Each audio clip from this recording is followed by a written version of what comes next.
alusivo à comemoração do Dia da África, 25 de maio, que foi criado em 1963, antes chamava-lhe Organização das Unidades Africanas, que foi substituída em 2002 para União Africana. A ideia principal da OA era promover a luta contra o colonialismo. E, então, dentro desse meio, reuniu alguns países para fortalecer esse laço. Em 26 de maio, 32 líderes africanos e chefes de Estado assinaram uma carta com essa promoção mesmo de engajar na luta contra colonialismo, contra a opressão e falta de liberdade, que a gente não fala porque eu sou africana do continente, falta dessa liberdade. A OA foi criada, foi a primeira organização independente que foi criada. Então, a ideia em 63 era promover a expulsão dos portugueses na Angola, Moçambique, África do Sul e entre outros países. E em 1972, a União Africana, a Nações Unidas elegeu 25 de maio como o Dia da África. Por quê? Porque foi nessa data que foi criada a ONU, que depois, posteriormente, passou a chamar a União Africana. E para o Brasil, essa data é tão importante porque, além de cooperações, o Brasil tem uma história conjunta com a África. Então, no meio de tudo isso, decidimos realizar esse evento hoje, de 22, 23, 24 e posteriormente para o dia 25, que vai cair num sábado. Então, para a realização desse evento, criamos um tema. O lema central é a África na portada dos livros. Cooperação sul a sul, Brasil e África no quesito educação e cultura. E, para não alongar muito, eu gostaria de chamar para a mesa a Rosana Daza, que é uma companheira nossa, representante do NAMES Multicultural, para compor a mesa.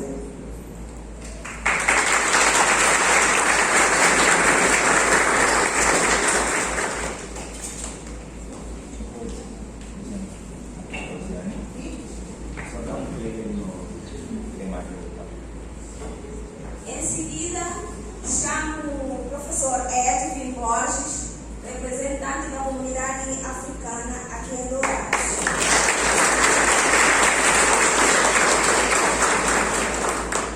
Logo em seguida, eu chamo o professor Omar Sey para compor a mesa.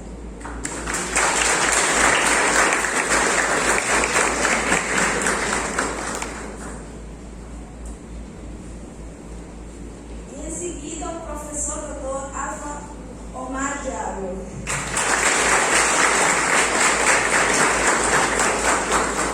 E como estamos na sua casa, então, o professor Dr. Hermes Moreira para compor a mesa.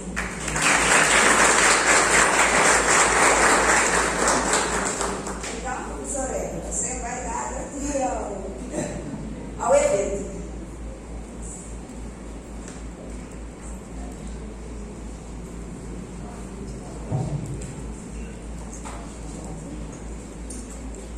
Bom, gente, como eu já fiz a minha fala, já gastei a minha fala, não sabia que a Rosinha me chamava para a mesa, declaro aberta a atividade da nossa noite do Dia Mundial da África. Obrigado.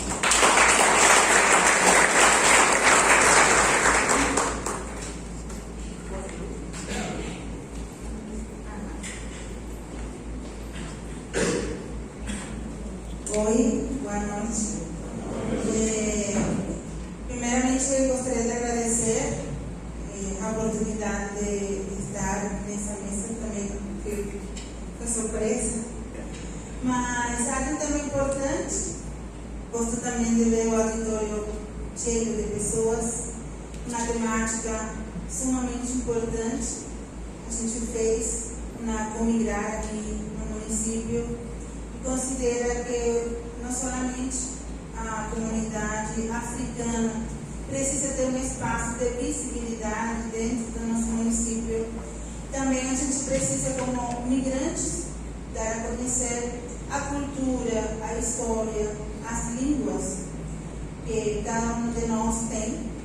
Então, fico feliz de este primeiro evento ser o primeiro, tem que vir mais, porque precisamos difundir e dar visibilidade a todas as comunidades migrantes que se encontram aqui hoje no município, sobretudo a comunidade africana. Então, muito obrigada e que tenha uma noite espetacular aqui.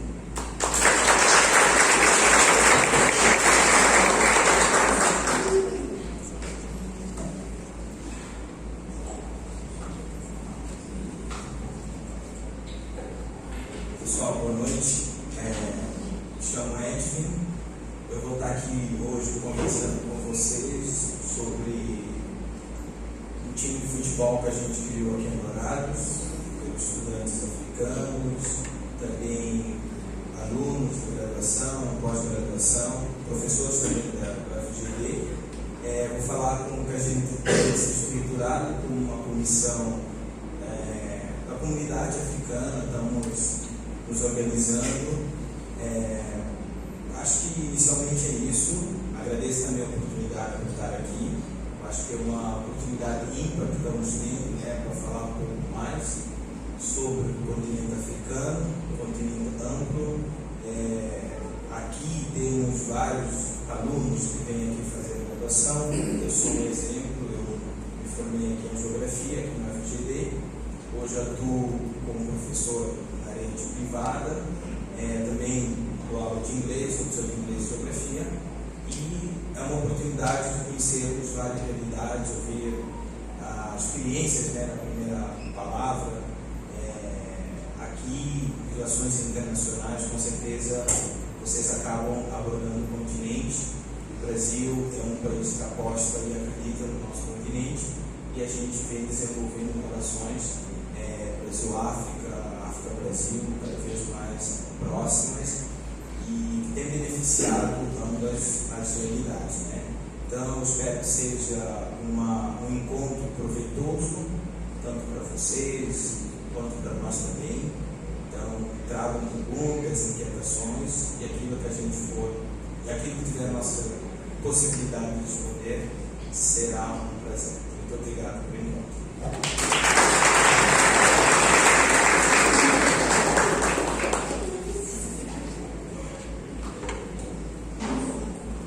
Boa noite. Me chamo Omar Sei, eu sou daqui mesmo da Universidade Federal da Grande Dourado.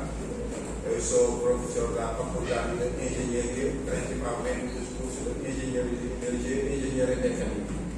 Então, hoje eu estou aqui não sou como professor, mas como africano mesmo, para poder ter uma noite de conversa. Esperamos que seja uma noite proveitosa para todos nós.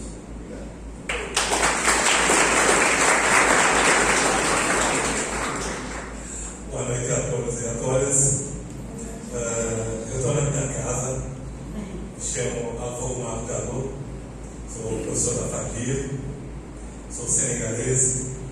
Nem sei se eu sou senegalês, porque aqui me perguntam: Alfa, quando você vai embora? Quando eu vou no Senegal, eu digo: Alfa, quando você vai embora? Então eu fico nesse limbo que eu não sei quem eu sou, mas eu sempre respondo: eu sou internacionalista, ponto final. Aí resolve. Então hoje vamos conversar, fazer uma troca de ideias para vocês poderem conhecer melhor a África através da gente e nós conhecemos melhor o Brasil através de vocês também. Porque eu costumo dizer: os meus alunos já sabem, eu quero fazer uma pesquisa sobre a África. Eu não oriento sobre a África. Eu não tenho como orientar sobre 55 países. Tá bom? Eu quero que você me oriente sobre o Senegal. Ok. Porque alguém nunca vai chegar e eu quero fazer um trabalho sobre a Europa. Eu quero fazer um trabalho sobre a Europa Ocidental, sobre a França. Então a gente tem que começar a trabalhar isso também. Mostrar que a África não é só uma África, temos várias Áfricas. Então eu acho que esse nosso bate-papo de hoje vai ir nesse sentido. Então, agradeço os organizadores, agradeço o pessoal que estão aqui e logo vamos começar o nosso bate-papo.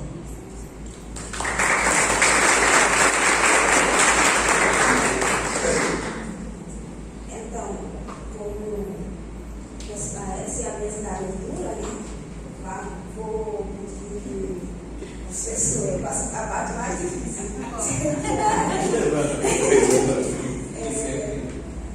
O evento terá 2 momentos. Sim. O evento, sim, pode, professor. Terá 2 momentos.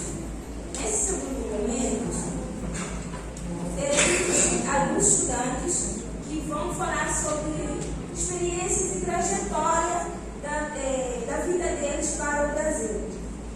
E eu vou chamar a Fina para compor a mesa.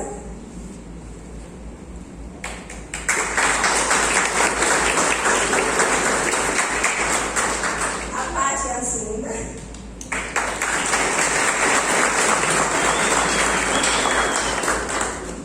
O Mário, isso aí.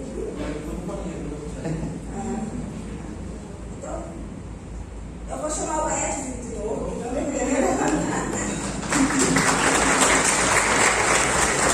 outro colega Mário, mas ele saiu, já ele volta. Eu vou passar a fala para as pessoas que. O Mário já chegou. A gente estava esperando.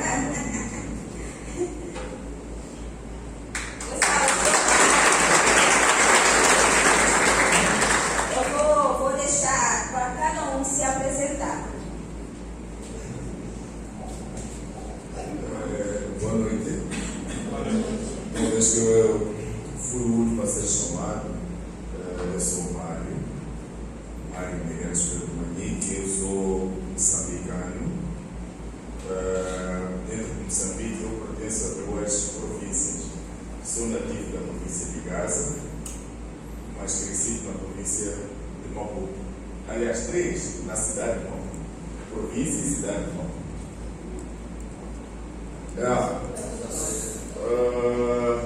Trajetória. Bem, como eu já havia dito, sou o Mário, minha trajetória foi subir avião, chegar ao Brasil e tranquilo. Mas está concluída, né? Mas ok, brincadeira. Eu venho cá para fazer doutorado em geografia. Falar de trajetória é difícil de falar de mim. Muitas vezes é mais fácil ir respondendo que as pessoas não perguntam. Mas ok, eu busquei um curso, mas por via do edital da GEPUB, foi aberto por volta do mês de maio do ano passado. E depois disso fiquei aguardado em agosto, setembro, outubro, tive a resposta que devia vir ao Brasil estudar. Não foi minha escolha vir estudar em Dourados. Primeiro, não conhecia Dourados. Eu só sabia que estava a concorrer para o Brasil. Neste concorrer para o Brasil, há um conjunto de universidades para o edital do GEPUB. Temos que concorrer para 5 vagas, ou seja, 5 universidades, e é preciso olhar a linha de pesquisa de cada um. Fui olhar a questão do espaço e território, mas olhei no sentido de orientação, porque é aquilo que eu gosto de fazer. Mas em nenhum momento tinha visto a Universidade Federal de Grandes Dourados. Simplesmente fui escrevendo na perspectiva espaço e território. Quando saiu o resultado, eu fiquei a saber que vinha para Dourados. Então, a primeira questão que me coloquei é: onde fica Dourados? Sou da área de geografia. A primeira coisa que eu vim fazer é procurar um mapa. E foi isso que fiz, procurei um mapa, vi que fazia parte de Mato Grosso do Sul. Mas a primeira ideia, em Moçambique assiste muitas novelas, a primeira ideia que surge Mato Grosso do Sul, mesmo qualquer um que está na abstração é Mato Grosso, mato, muitas árvores, muito mato. Mas depois surge outra questão: como é que tem uma universidade lá? O que há de importante lá para haver uma universidade? Então foi quando percebi que a UFGD sai da divisão da Universidade de Mato Grosso, Federal de Mato Grosso, e a outra questão foi: ok, e geografia em Mato Grosso do Sul? Vamos lá ver o que é isso. Continuei a pesquisar e fui descobrir que a cidade surge, ou seja, o foco da cidade é o agronegócio. Mas ok, território, agronegócio, como é que fica isso? Continuei a investigar, então fui percebendo vários aspectos referentes ao Mato Grosso. E em Moçambique, um dos canais que mais passa é aliás, uma das televisões que está lá instalada é a TV Record. A partir do dia ou da semana que fiquei a saber disso, noticiários, programas, sempre estivesse atento à televisão, era ver TV Record para perceber a dinâmica do Brasil. E a primeira coisa que me aconteceu foi um choque: São Paulo. São Paulo no sentido das gangues, do crime, etc, etc. Então eu disse: pô, eu vou para isso. Vou ficar assustado, ok, vamos ver o que é que vai dar. E graças a Deus, Dourados não tem nada a ver com São Paulo, mas em simultâneo, no dia em que cheguei, eu cheguei por volta das 3h30, 3h30, 4h, em São Paulo. Logo encontrei dois malandros que tentaram fazer o Welcome Brasil. Quando começaram a contar histórias, eu logo disse: é aquilo que eu já assisti, desta história eu já sei como resolver isso. Não caí na fita deles. E depois disso, ok, ia mudar de cidade.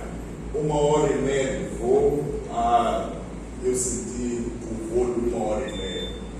Doeu no fígado, porque havia muita instabilidade atmosférica esse dia e foi um caos. Mas depois que é bom, cheguei e percebi que aquilo que eu tinha de Brasil a partir da televisão não é igual. Aquilo que eu pensava de Mato Grosso do Sul não é igual. Vejam que este pensamento do Brasil agressivo também tinha de Paraguai agressivo. Já conheci Ponta Porã, cheguei ao Paraguai, voltei. A primeira coisa, até colegas, outros moçambicanos estavam aqui para mim, disseram: na próxima semana vou ao Paraguai. Disseram: que contrabando lá. Fui e voltei, não voltei por nada com contrabando. Voltei limpinho como fui para lá. Então, essa é a minha breve trajetória aqui no Brasil. Agora, chegando aqui, há desafios, né? Vários. Um dos primeiros desafios que eu encontrei é a relação interpessoal. Não estou acostumado, não estou mesmo, a dizer bom dia a alguém e ser ignorado e ir embora.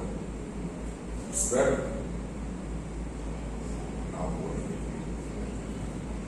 quando eu digo bom dia, o mais simples é responder bom dia. Nem precisa olhar para a minha cara, diz bom dia, vai embora e acabou. O primeiro choque foi esse: Brasil, bom dia, nem parece uma pessoa fala. Então, eu disse, este mundo é diferente, quer dizer, porque aquilo foram 3, 4 dias. Bom dia, mas porque vi com os hábitos lá em África. Lá em África pode dizer bom dia, alguém vai te responder, mesmo que não olhe para a sua cara, vão te responder.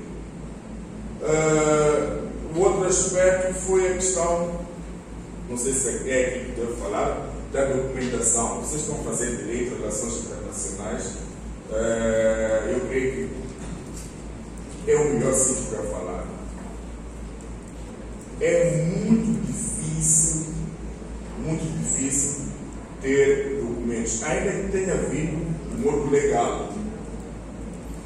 É uma marcação atrás de outra, que depois tu acabas até perdendo paciência, porque também quando chegas lá na Polícia Federal, para ser atendido, é um caos. Você tem, como é que vocês dizem, os indígenas, cachimbo da paz. É preciso tomar cachimbo da paz e ir lá.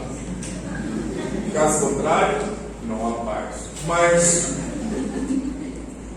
de modo geral, tirando esses pequenos, grandes aspectos, eu estou a gostar desta guia cá e vou fazer tudo para sair ainda bem. Obrigado.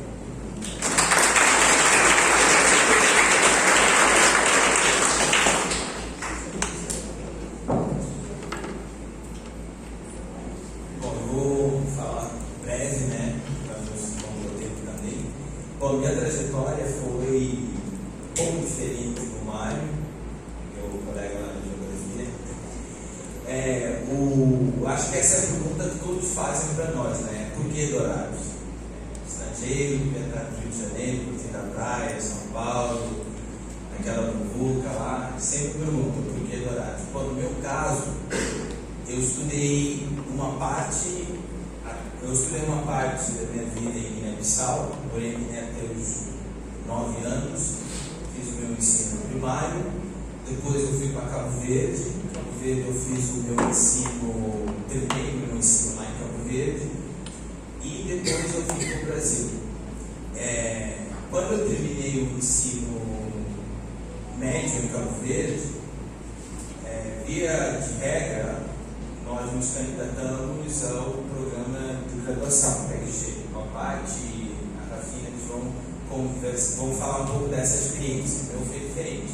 Eu não optei por essa opção, poderia ter optado, só que eu levaria um pouco de tempo, porque eu teria que mandar minha documentação para o Guiné-Bissau, esperar todo aquele processo, poderia demorar também, na certeza, da garantia da vaga. Daí eu optei por vir para o Brasil, vim para São Paulo. Meu irmão, ele estudava ciência da computação na USP, ele acho que na época ele já tinha formado, já estava trabalhando, e ele me acolheu, me deu suporte. Eu fiz por um ano o cursinho para tentar depois ingressar, que nem normalmente os brasileiros fazem, pelo vestibular. Aí eu estudei, na época eu fazia a faculdade de análise e desenvolvimento de sistema, numa privada, fiz o vestibular. Quem me ajudou, quem encontrou a UFGD nem fui eu. Eu não conhecia o Brasil, conhecia o Brasil da novela, né? Da novela ou de Cidade Alerta, vocês já viram. Então, não é um cartão postal interessante para o Brasil. E assim, lá às vezes as pessoas não têm noção da grandeza do Brasil, né? Aí desde o meu tio e a minha mãe ligaram desesperado. Eu vi lá que está tudo alagado, eu vi as fotos do aeroporto e tal. Por quê? Viu o Rio Grande do Sul associou com o Mato Grosso do Sul. Aí eu disse, não, peraí, eu estou bem aqui, graças a Deus não aconteceu essa catástrofe. Mas assim, o meu irmão que já conhecia o Brasil e tal, e quando eu fui para prestar o vestibular, ele me ajudou a mapear as universidades que estavam ainda com inscrições abertas. E a UFGD, via de regra, ela sempre estende o prazo e ela aplica no final. Eu me inscrevi, eu tinha tentado outras universidades, mas não consegui passar. Aí eu vim para cá, passei, e foi a única universidade que eu passei. Aí eu vim, cara, é um desafio. Aí quem me trouxe foi o meu outro irmão que estudou aqui também. Eu nunca vou esquecer a paisagem quando eu cheguei aqui no Mato Grosso do Sul. Então você sai de São Paulo, a selva de pedra, eu chego aqui, o céu muito limpo, azul, e o campo estava marrom e tinha um ipê amarelo assim, naquela vastidão de terras. Isso é uma imagem que me marca até hoje da região. Daí eu vim para cá, mas com esse desafio também, que nem o Mário falou, nós somos desafiados, mas pelo objetivo, né, que nos traz aqui, a formação acadêmica e tal. Então, em suma, minha trajetória foi essa. Eu terminei o médio, vim para cá, fiz o cursinho, depois eu ingressei à universidade. Então, acho que é isso.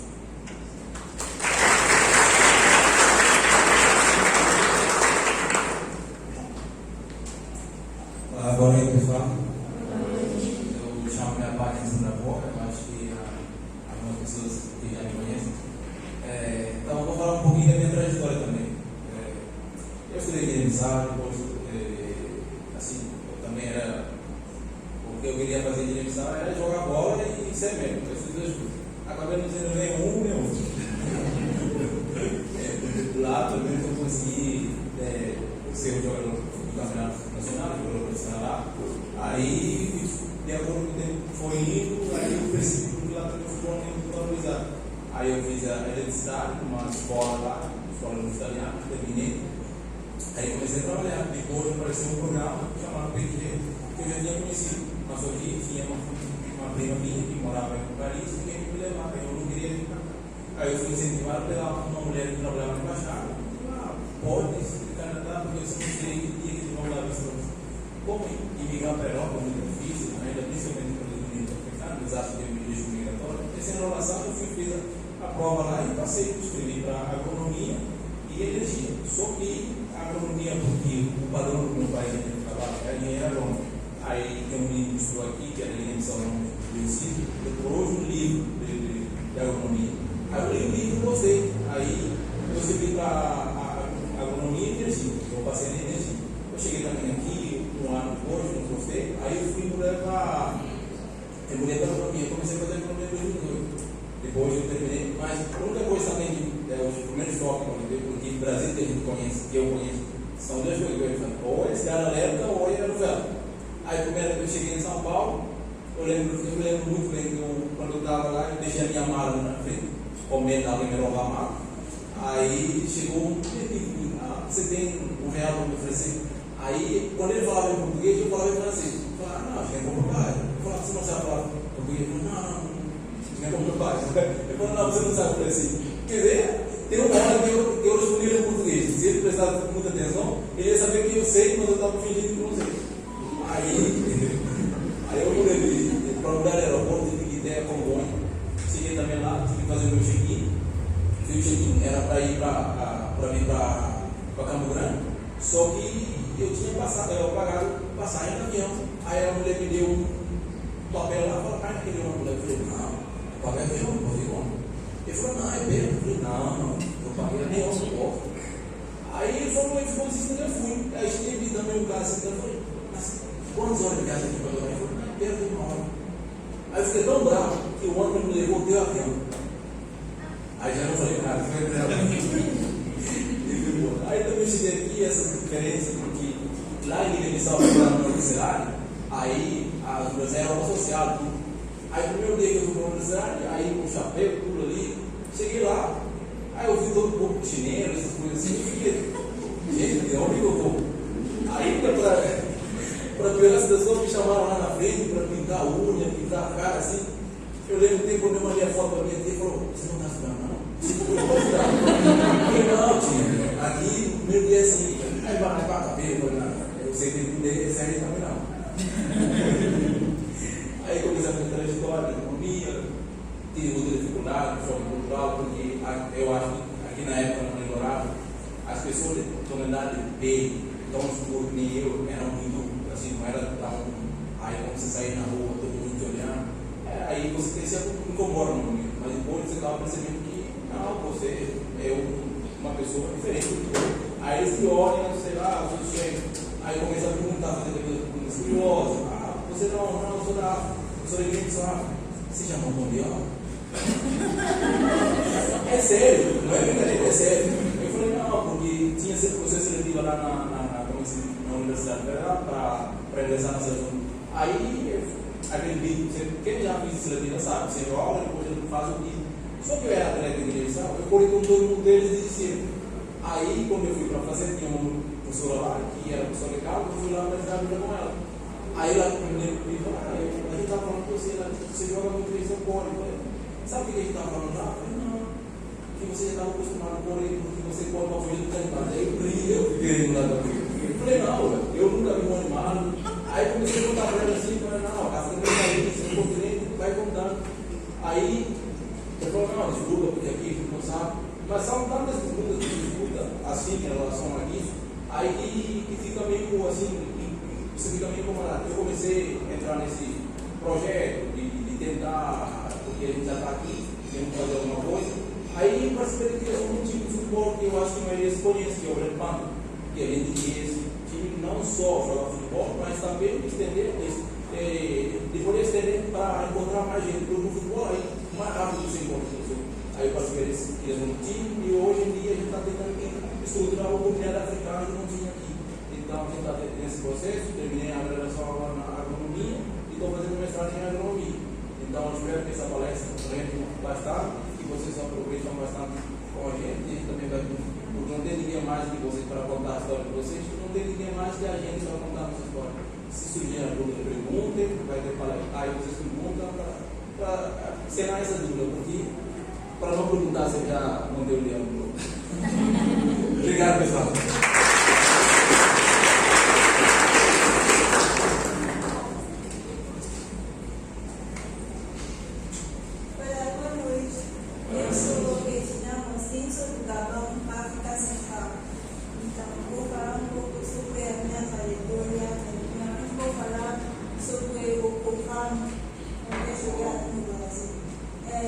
Cheguei aqui no Brasil como estudante do PQG. É um pouco diferente do país do abaixo, porque lá no meu país a gente fala francês. Então você vai se inscrever no vocal, depois quando você for aprovado, você viaja aqui no Brasil, você faz a prova aqui. Se você for aprovado, você vira PQG. Então, quando a gente chega aqui no Brasil, como pré-PQG. Depois de fazer o exame da língua portuguesa, você vira PQG e daí você pode ingressar na Universidade Federal. Então, para mim, fiz a inscrição no ano 2020. Normalmente eu ia viajar no mês de fevereiro de 2021. Só que por causa da pandemia, a embaixada do Brasil no meu país não liberava o visto. Então, fiquei lá até no mês de agosto, viajei no mês de agosto. Quando cheguei aqui no Brasil, fui recebida por as pessoas da associação do meu país, lá em São Paulo. Fiz 4 dias em São Paulo e devia fazer a minha língua na Universidade Federal do Macapá. Não sei se vocês sabem. Então, o dia que viajei de São Paulo até Macapá, no Uber, foi atacado com os ladrões. Eu estava com 2 meninos do meu país, mas só que ninguém sabia falar português, a gente só sabia falar. Eu não falo português, meu nome é só isso. Então, quando o Uber pagou, a gente não sabia o que estava acontecendo. Estava aparecendo 2 meninos com armas, um fica no lado do meu amigo, o outro do meu lado. Então, quando eles chegaram, o Uber abriu as portas do Uber e ele falou para a gente: dá seu celular, dá o. Depois isso daqui, mas enfim, a gente ganhou avião, né? Então, a gente foi lá no aeroporto, passei um dia no aeroporto, depois no dia seguinte a gente viajou para Macapá. Quando eu cheguei lá, fiz 3 meses da língua portuguesa. Foi muito complicado, porque chegar aqui, um país que fala português, o sotaque é bem diferente. Os brasileiros falam muito rápido, mas no meu país, para a gente que fala francês, eles falam devagar, então foi muito complicado. Eu fiz só 3 meses da língua portuguesa, depois fiz a prova, mas infelizmente não foi aprovada. Então perdi a minha vaga lá em São Paulo, porque eu ia fazer engenharia bioquímica na Universidade de São Paulo. Mas infelizmente perdi a minha vaga. Depois viajei para João Pessoa para fazer de novo a língua portuguesa. Cheguei lá, passei 1 ano, fiz a prova de novo e graças a Deus passei. Então, estava procurando uma edital nas universidades do Brasil. Achei o edital com a Universidade Estadual de Mato Grosso do Sul. Então, cheguei, fui aprovada, comecei o meu curso de Química Industrial, mas não gostava do curso. Então, graças a Deus, a Universidade Federal também abriu uma vaga no edital para os estrangeiros, que é um processo seletivo. A gente fez a prova, fiz e passei no curso de Biologia. Então, agora estou fazendo o meu curso de Ciências Biológicas, estou em 3º semestre na Universidade Federal de Dourados. Então, meu desafio foi realmente a língua, porque a primeira coisa que estava muito difícil, também ficar longe da família é um desafio muito grande. E a cultura da comida, o jeito de viver, todas as coisas assim, foi isso basicamente minha trajetória até hoje. Obrigada.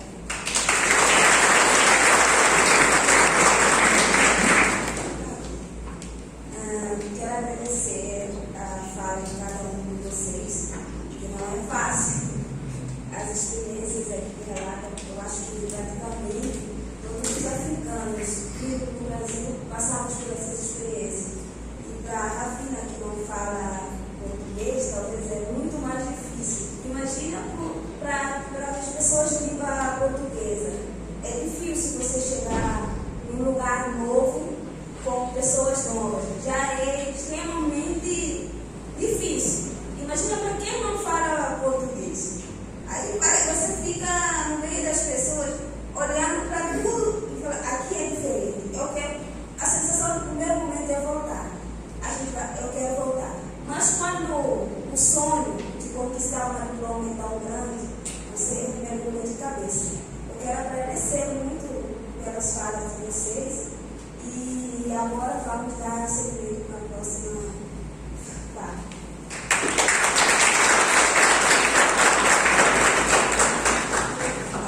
Agora a gente vai para a segunda parte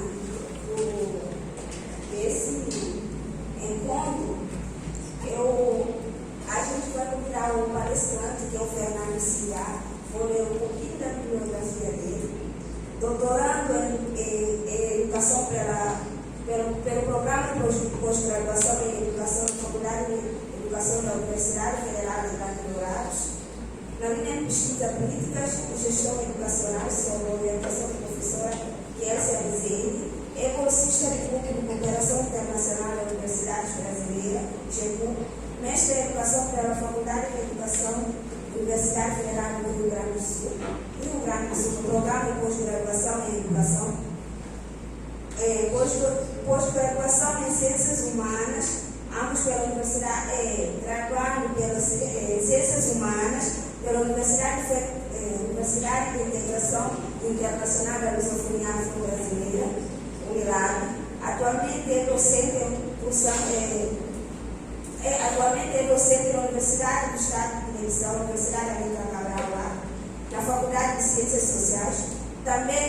Universidade Lusófona da Guiné-Bissau, Universidade Privada, na Faculdade de Sociologia e Ciências da Educação. Durante o seu mestrado, foi representante do Conselho do Programa por um ano, de agosto de 2018 a agosto de 2019. Foi bolsista de iniciação científica PIBIC-CNPq de setembro de 2013 a setembro de 2014. Ex-coordenador do Linha de Pesquisa História e Cultura Africana e Afro-Brasileira do Grupo de Estudos Sankofa, do Núcleo de Estudos Africanos e Afro-Brasileira em Agro-Milagre. Também foi bolsista do Programa de Estudante do Convênio de Pós-Graduação PNG-CNPq de março de 2018 a fevereiro de 2020. Membro do Grupo de Pesquisa Núcleo de Estudos de Política e Gestão da Educação na Universidade Federal do Rio Grande do Sul, atuando no projeto Políticas para a Gestão Democrática das Escolas Públicas. O caso do Conselho Escolar do Projeto de Pesquisa em Ensino e Sociologia do país da CDLB, na Universidade de Integração da Lusofina Afro-Brasileira, do curso de Licenciatura Plena em Ciências Sociais, ambos inscritos em CNPq. Foi bolsista da Associação Nacional de Dirigentes da Instituição Federal de Ensino Superior, ANIFES, no programa de mobilidade acadêmica da Universidade Federal de Santa Catarina, no campo de Florianópolis. De 2016 de 13 de março de 2016 a 13 de junho de 2016, período de 2016 foi diretor-geral de Ciências e Investigação Científica do Ministério da Educação Nacional, Ensino Superior e Investigação Científica da República de Guiné-Bissau, no último governo legítimo, nesta primeira legislatura, secretário do Partido Movimento Guinense para o Desenvolvimento, MGD. Esse é um pouquinho de biografia do nosso palestrante de hoje, que vai ministrar o tema África-Brasil, Cooperação Sul-Sul da África-Brasil, Educação Pública.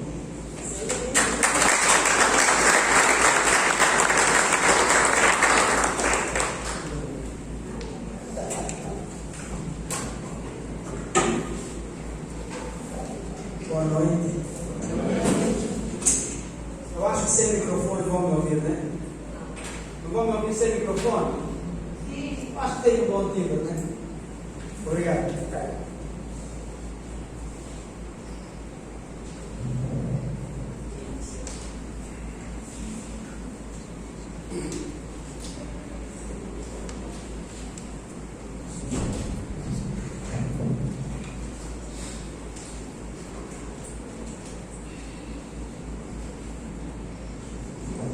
Mais uma vez, boa noite. Baseado não sei quantos minutos tem. 15 minutos. Isso como dizer na Ceará. Eu sou o Fernando Silva, doutorando em Educação desta universidade, recém-chegado na cidade. Nem fiz ainda o curso. Estou aqui para compartilhar convosco um bocadinho sobre o que eu estou entendendo da cooperação Brasil-África no quesito da educação, mas antes de mais, gostaria de poder agradecer à comissão organizadora desse magnífico evento, a primeira edição da Semana Africana. Pedimos nossas sinceras desculpas, queríamos fazer mais, mas não deu tempo para isso poder acontecer. Esperamos que nas próximas edições as coisas melhorem. Agradecer a cada um de vocês por estar aqui para compartilharmos esta ideia. Aos nossos mais velhos, existe um ditado africano, crioulo aqui em Bissau, que diz: não existe uma sociedade sem os velhos. Eu existo porque nós existimos. Então, aos nossos manos, nós nos orgulhamos de vocês. Esperamos também que vocês sintam isso da nossa parte. Vamos agora para o que nos reúne aqui. Pode passar, está? Eu acho que a Rosiane já falou bastante, assim como a Paty, o Edwin já contextualizaram sobre o que vai ser o nosso assunto. Mas antes de começarmos a falar da cooperação, Me permitam só voltar um pouquinho atrás, para falar, contextualizar o continente. Porque todos que eu vi o testemunho também passei isso, porque as minhas graduações foram aqui no Ceará, na Universidade do Lago. Quando chegamos em 2013, preparamos com estas perguntas, com estas indagações, mas que de certa forma, nos primeiros momentos, nós olhamos aquelas perguntas como um desprezo, mas quando ficar sabendo que não, esta pessoa não sabe, se soubesse não teríamos fazer esta pergunta. Isso é quando a academia começou já a entrar nas nossas veias, porque todos nós viemos de uma forma que nós estamos a habituar à academia. Então, dali a África como um país, África como tudo que é pejorativo, então por isso deixei este mapa para mostrar aqui. A África é um continente, existem 5 continentes no mundo, a África é um destes continentes. Aproximadamente 30 e pouco milhões de quilômetros quadrados, 400 e pouco milhões de habitantes, está dividido em 5 regiões oficiais, mas temos a sexta, que é a região diaspórica. O Brasil está liderando, certo? Temos a África do Norte, África Ocidental, África do Sul, África Oriental e África Centro-Africana. Pode passar. Mas para falarmos da cooperação entre África e Brasil, precisamos contextualizar por que estamos aqui hoje. Semana Africana. E por que da Semana Africana? O Luciano já comentou no início que no dia 25 de maio de 1973 nasceu uma organização chamada Organização da União Africana, que tinha como objetivo fazer o quê? A libertação e a independência dos países sob o jugo colonial. E lembrando que 1960, os anos 60 são anos de independência africanos. Mas só que o objetivo era a libertação e a independência. Mas após a independência, temos outros objetivos a cumprir. Então, com esses outros objetivos a cumprir, em 2000, temos nova cúpula para dar novas diretivas. E dessas novas diretivas, qual é esses objetivos? O objetivo é de promover a unidade, a solidariedade africana, buscando a integração política e social do continente. Porque quanto mais forte somos, melhor ainda. Então, por isso, como os objetivos mudaram, já não estamos a falar da libertação, da independência, estamos já num outro patamar. Então, mudou-se os objetivos e decidiu-se mudar o nome da organização para União Africana, ao invés de Organização da União Africana. Então, passa. E dentro dessa organização, ou antes disso, vou dar só um exemplo. Lembrando quando eu cheguei em 2014, a primeira turma das humanidades estava formando. E eu assisti a formatura. Quando é para chegar o meu dia? Mas esse meu dia chegou bem rápido, sem dar conta. Chegou. Disse, não, deixa eu fazer licenciatura logo. Eu não tinha pretendido, queria ir logo para o mestrado. Disse, não, deixa eu fazer licenciatura. Ganhei logo os objetivos. E licenciatura é cirurgia. Quando a licenciatura, a Guiné-Bissau é um Estado unitário, mas na sua Constituição dita que tem que ser sistema municipal. Então, deixa eu fazer uma especialização, pensar no futuro. Então, fiz especialização em gestão pública municipal. Isso é porque os objetivos vão se mudando. Então, com essas mudanças, é porque tem alguma coisa na agenda. Então, a organização, a União Africana tem o que chamamos da sua agenda de desenvolvimento, que é a Agenda 2063. E dentro dessa Agenda 2063, tem etapas. Mas antes dessas etapas, tem os 7 eixos que ele vai se pondo como objetivos que quer se traçar no médio prazo, que era de 2003 a 2013. Mas aqui não vamos estar a fazer a analogia sobre se os objetivos foram atingidos ou não. Isso será num outro momento. Então, não vou nem ler para não roubar-vos tempo, mas só para mostrar que a organização mudou-se de nome porque quer a integração econômica, política do continente. Então, desses objetivos, é uma África com boa governação, democracia, que respeita os direitos humanos, justiça e o Estado de Direito. Não quer dizer que não existe a democracia, não existe direito humano, justiça. Existe, mas ela precisa ser melhorada. Então, se ela precisa ser melhorada, precisa ser estudada, precisa ter investimento para passar. Próximo. Então, agora vamos para o nosso momento central. Nesse auditório, creio que estão estudantes de Direito, assim como de Relações Internacionais, os da área exata. Temos tudo nessa sala. Cada uma das áreas da ciência vai se definindo o que é a cooperação. Na sociologia, no direito. Mas vamos naquele contexto mais de relações internacionais. Cadê o professor? Estava com o professor de relações, o nosso diretor, sexto dele falhado no colégio, que a cooperação nas relações internacionais é um momento selado entre dois Estados com objetivos idênticos, comuns. Nós nos cooperamos porque temos interesse em alguma coisa comum, certo? Existia o que nós chamamos de cooperação norte e sul, e essa cooperação era o quê? Era uma cooperação de subjugação, era uma cooperação de quem tinha mais poder.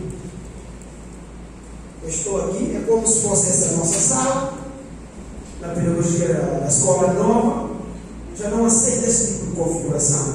É só para uma conversa como essa. Mas para uma aula, se fala que o conhecimento é singular. Precisamos sentar para nos vermos nos olhos. Então, nessa cooperação norte e sul, o norte tinha sempre de impor.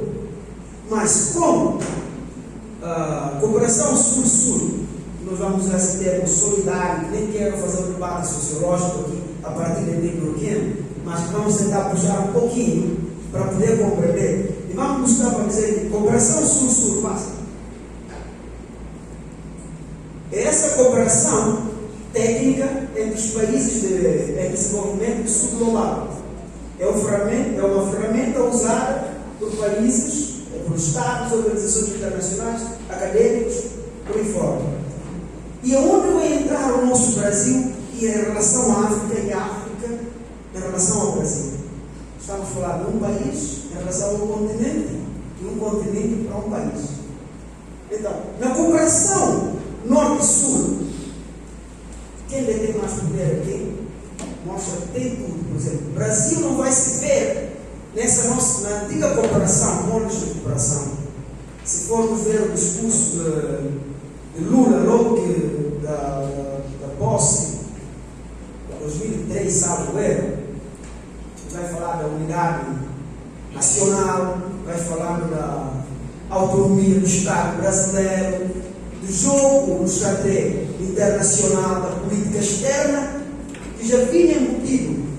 O Brasil vai se sentir não como dono das cooperações, ele vai sentir-se como este elo que vai servir, porque vamos falar logo à frente da cooperação técnica, este parceiro que não vai impor as relações, porque o próprio cooperação sul-sul, que é uma das ferramentas das Nações Unidas, vai mostrar que nestas relações não tem que existir o respeito pelo Estado, respeito pela democracia, integridade do território, respeito pela democracia interna. Eu não posso estar cooperando contigo, mas te impondo, como por exemplo acontece nas nossas realidades, infelizmente, compartilhando essa experiência nas nossas políticas externas dos nossos Estados, da África, o continente, com 55 países hoje, certo? Se não me engano.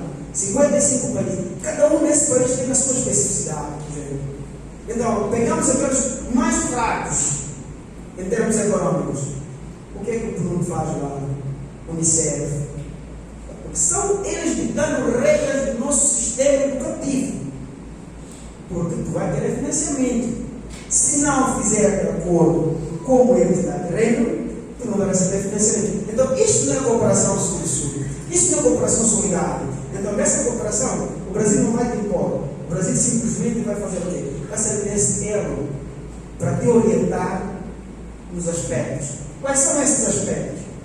Pode passar. Passa. Quais são esses aspectos?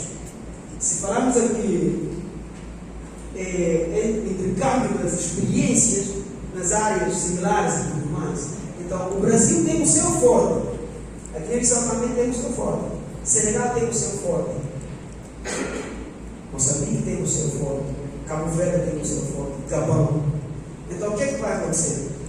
No governo Lula, Luiz Inácio Lula da Silva, os dois governos, o Brasil teve um aumento no campo da agricultura. E os países africanos querem esta experiência. Mas só que o nosso maior erro é pensar que, como a tecnologia está dando certo aqui no Brasil, tem que ser assim em Senegal, em Guiné-Bissau. Esquecendo que temos a especificidade do solo. Mas o Brasil, o que é que vai servir dessa cooperação técnica? Na área da agricultura, tem essa ênfase. Mas nós aqui queremos falar na área da educação. Na área da educação, quando formos ver o que é que o Brasil está fazendo para os nossos países, dos nossos países para o Brasil, vamos ver que os anos estão ganhando, mas não tem debate que eu quero ainda aprofundar, que é da solidariedade nesse termo da cooperação que nós estamos abordando. Temos grandes programas de cooperação educacional. Temos PQG, que significa Programa de Estudante de Convênio de Graduação.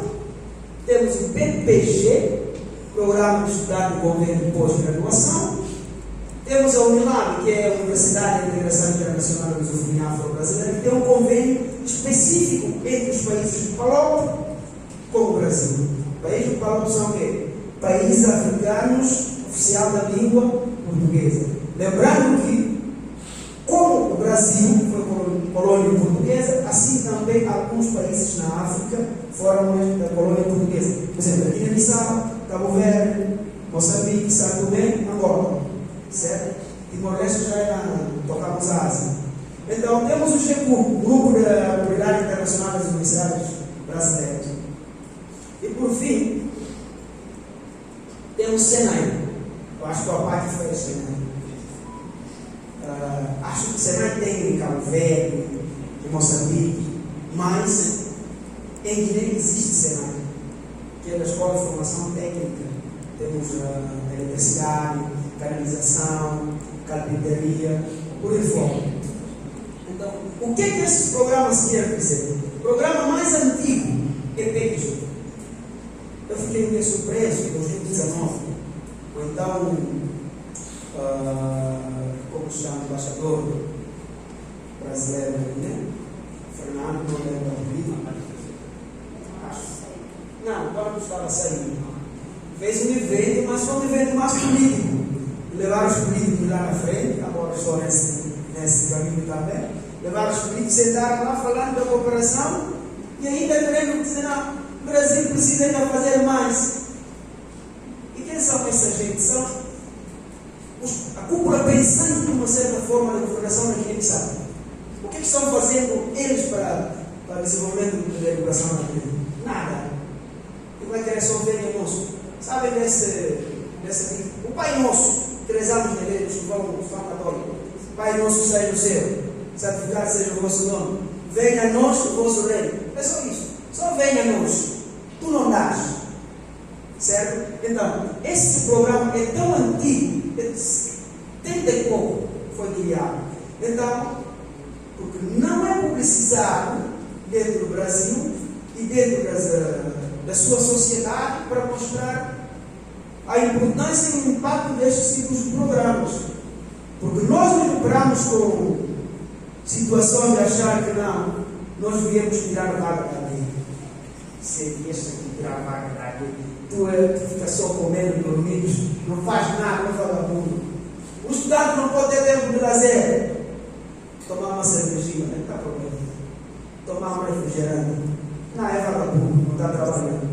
Porque está tirando a minha vaga. Mas não está tirando a tua vaga. As vagas são pensadas. E no mundo da cooperação tem todo um retrocesso, um retorno. O Brasil, na arena internacional, na sua política externa, professor, como é que é o nome? Hermes. Então, na política externa brasileira, o Brasil hoje está se afirmando como uma potência. Não é assim? Mas para afirmar-se como uma potência, tem muita coisa a fazer. Tem que sentir a solidariedade dos outros. Tem que mostrar que não, tu podes. Não é qualquer um que anda de carão, não. Andar de carão é quem sabe que tem dinheiro no bolso. Então, para o Brasil poder ser isto, tem que ter essa cooperação. Tem que mostrar esse aspecto. E tem que transmitir a sua tecnologia a outro mundo, a outro continente, ao outro que não sabe. Não só com a África, o continente africano, mas sim com seus vizinhos aqui. Tem que começar ajudando, mostrando a sua contribuição. E se formos ver na Unilab, por exemplo, hoje, creio eu, a universidade mais preta do Brasil se chama Unilab. Por quê, Fernando? Por simples razão. Da forma que foi criada, é uma universidade voltada à cooperação com os países da língua portuguesa, aonde os países africanos e Timor-Leste, Ásia. Só Portugal não participa desse programa. Mas na nossa época, tínhamos mais de 800 estudantes estrangeiros lá, vivendo juntos. Da maior comunidade africana dentro do Brasil, em termos estudantis. Mas quais serão os retornos que esta aqui vai ter no futuro próximo para o Brasil? O Brasil, no Concerto das Nações, conversa com o nosso presidente. O Brasil, no Concerto das Nações, vai precisar dessa gente. Eu, Fernando, hoje, estudei no Brasil, estou estudando ainda. Acho que também não vou ser ministro da Guiné-Bissau. Não existe, para mim, não existe dificuldade ou não existe empecilhos no meu dicionário. Não existe isso. Amanhã sendo um ministro da Educação, um ministro lá, acho para onde eu vou torcer a minha cooperação. E, quando ainda como diretor-geral da Ciência e Investigação Científica do país, diretor mais jovem, na nossa realidade, que é bem difícil, para nos olhar, poxa, esse menino aí é a inquietação de muitos. Então, conseguimos ativar já com o Brasil o NESC, que queria chegar aqui há muito tempo, estavam fechando as portas. Imagina o NESC, para quem estudou no Brasil, sabe a grandeza do NESC, em termos de ciência. E eu, como diretor-geral da Ciência e Investigação Científica da Guiné-Bissau, acho que eu ia deixar isso barato. Conseguimos ativar. E hoje, ganhamos 15 bolsas, praticamente do NESC. Não, 13. Era para ser mais. 13, 15. 5, 13 de doutorado e 10 de mestrado. Porque sabemos que temos necessidade na área de formação dos professores. Conseguimos ativar isso. Mas o governo, infelizmente, tem. Foi posto. Isso é um outro debate. Mas isto para começar só a gerar o impacto que essa cooperação darão e terão no futuro, com o Brasil concorrendo para qualquer que seja assento na rede internacional, e que vai ter em breve. E GEPU é para a formação na pós-graduação, da qual eu voltei militar o GEPU, que é o programa das universidades brasileiras, eu, o Mário, quem mais está aqui no GEPU? O Félix, quem mais? Eu acho só estes três que estou vendo aqui. Voltamos. E o Senai está nesse aspecto da cultura. Então, falamos que vamos tentar ver, não sei se vão acompanhar até aqui, a importância dessa cooperação sul-sul, porque não quero problematizar muita coisa em relação à cooperação, para não deixar o debate monótono, certo? Mas para mostrar que a África tem muito a dar ao Brasil, como um continente assim, como países em especificidade.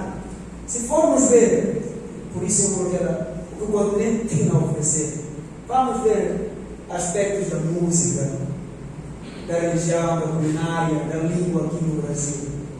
Andei um bocado no Brasil. Também as minhas graduações foram no Nordeste, uma parte do Sul, Santa Catarina, porque eu fiz uma unidade acadêmica da NIFS. O meu mestrado foi lá no Rio Grande do Sul.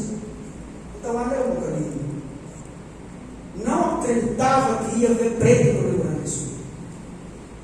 Pela imagem, pelo que se vê do Rio Grande do Sul. Mas o Rio Grande do Sul é uma das regiões, o estado do Brasil, com mais consciência negra desse país. Porque foi no Rio Grande do Sul, em Porto Alegre, que começaram as grandes lutas da pele negra aqui no Brasil. Se formos ver onde tem essas predominâncias, quem conhece o Bahia, quando eu estudou a Rosa, eu cheguei a Bahia e me identifiquei rápido, em 2017. Quem conhece Maranhão, Pernambuco, Alagoas, Minas Gerais, vai saber do que estou trazendo sobre a cultura, na língua, na religião. Umbanda, Candomblé, fiz um projeto de iniciação científica sobre impactos das religiões de matriz afro-brasileiras na cultura brasileira, no diário do brasileiro. Aí vai se compreender esse sincretismo. Hoje está aqui na igreja, na sexta vai lá para o sangue, depois vem aí. No outro dia acha que não, coisa de Padre sabe quando está no meio público é coisa de demônio. Aí nada vai lá no demônio mesmo. Mas isso é para poder compreender a raiz, como se criou como se criou o sincretismo religioso dentro do contexto brasileiro. Já falei do Candomblé, da Umbanda, certo? E na culinária, vocês conhecem esses pratos? Só comi acarajé, para fui Bahia, nossa, com dendê, isso é maravilhoso. São ilustração de alguns pratos. Na música, isso não nem falaremos das músicas populares brasileiras, o impacto da nossa cultura no que tange a esses línguas. Mas antes, não sei se até que estão comigo. Estão comigo? Para finalizar, eu gostaria de lêssemos esse pequeno trecho juntos. Pode ser? Vamos, 1, 2, 3. Vamos todos nos unir e trabalhar conjunto. Dar o melhor que temos para a África, o berço da humanidade e fonte da cultura. Nosso orgulho, esperança e romper da Europa. Esse aqui é o trecho pequeno da África. Vamos todos nos dar o que podemos, não só como africano, mas como cidadãos do mundo. Vamos dar o nosso melhor para o Brasil. Para quem é dourado, dá o teu melhor para os dourados. Dá o teu máximo para onde tu estiveres. Faça a diferença com um pequeno gesto que podes. Esse pequeno gesto que vai mudar o mundo. Se esperarmos para mudar o mundo de uma vez, não vamos conseguir. O apático ser o projeto, o ENVI, cada um faça o que puder. Porque nessa nossa diversidade que nos torna melhores, não existe um melhor, mas existe diferença. E esta diferença que nos faz melhor. Muito obrigado pela vossa atenção. Achei.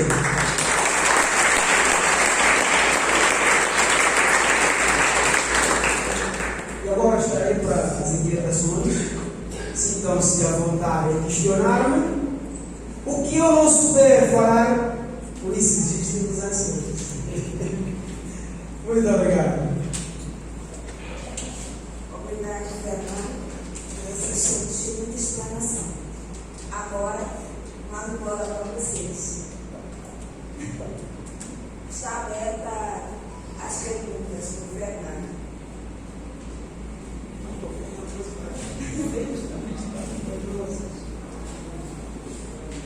Ninguém? Ele foi tão bem assim. O povo que está ouvindo. Tá, o Edwin já mandou. Eu vou fazer uma pergunta aqui para o Fernando. Eu conheci o Fernando há pouco tempo, né? Eu sabia que ele tinha trabalhado na esfera de administração, chama ele de deputado. Bom, uma coisa que eu queria perguntar para o Fernando: qual foi o maior desafio que ele teve como jovem político e líder no país?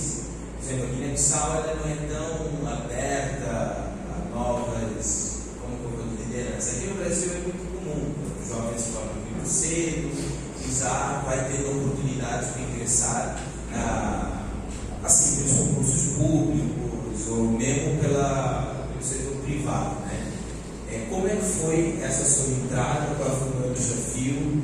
Houve embates com os antigos dirigentes, né, os que se intitulam dono do país? E qual é a mensagem que você daria a um jovem que, sei lá, está estudando Direito, está estudando FI e que almeja um dia estar trabalhar com isso, né, com liderança em termos do governo?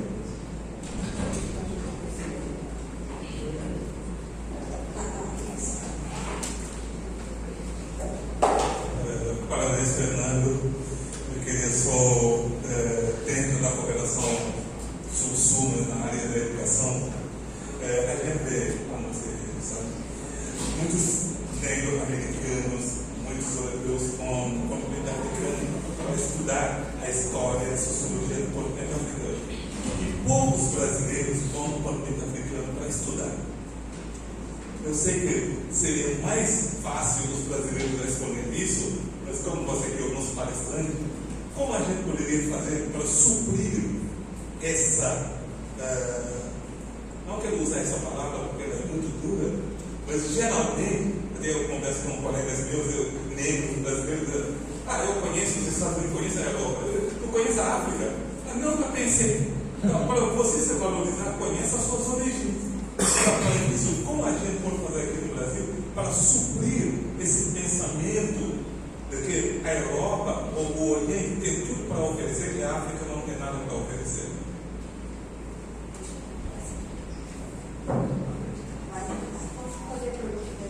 Pode. Boa noite. Professor Fernando, prazer. Eu sou Belina, eu sou doutoranda em História na UFGD.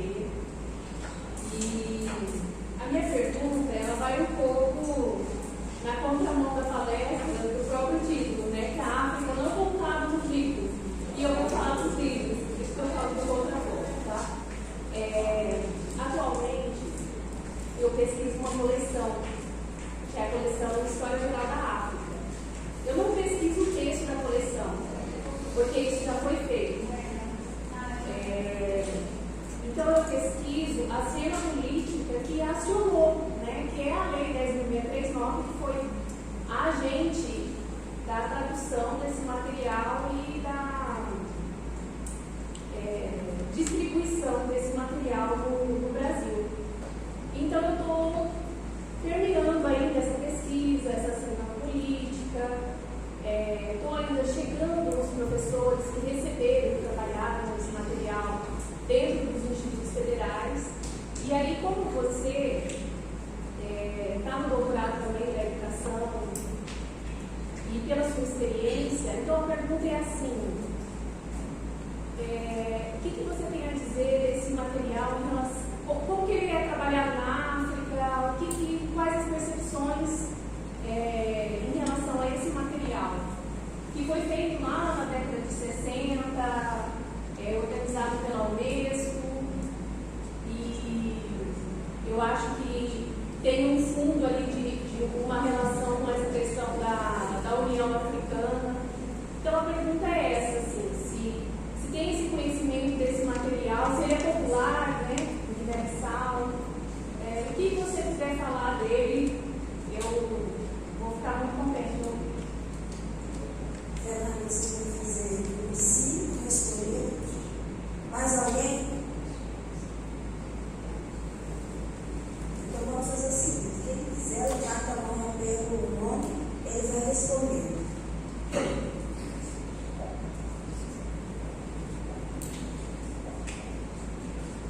mais uma vez, obrigado pela essa oportunidade de poder falar.